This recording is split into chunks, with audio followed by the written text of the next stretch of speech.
Okay, listen, when you're setting your goal setting infrastructure with your teams, a general rule of thumb, especially if you're using OKRs, is that your O's should not shift up quarter to quarter. Your O's should be consistent. When I'm starting out with a new company, what I tell them is 1 year, we want to pick an O that you believe is an objective that you want to be working towards for about the next year.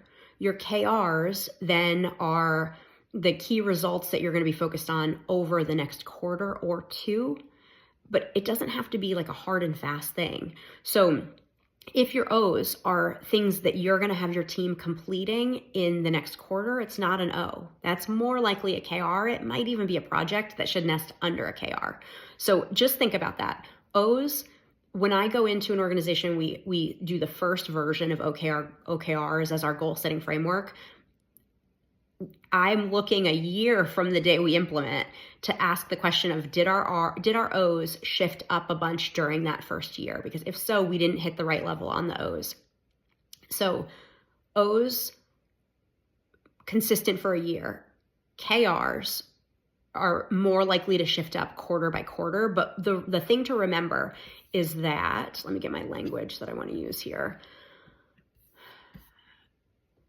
O's should not shift quarter by quarter. They're more likely a year, sort of at that year mark, we're going to evolve them. KRs advance quarterly.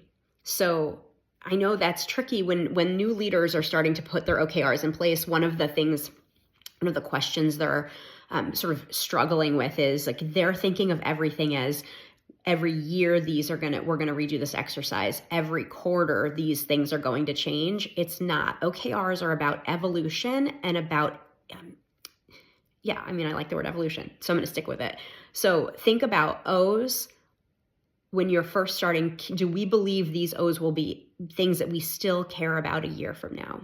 KRs are these big enough initiatives that we could nest some projects underneath them that various team members are working on throughout the quarter. And then underneath the projects, we start to break into departmental functions if you've got multiple departments working on a single KR. I know it can be a little bit tricky, but listen, OKRs, if you're just getting them in place, you're doing awesome. Some infrastructure is better than no infrastructure.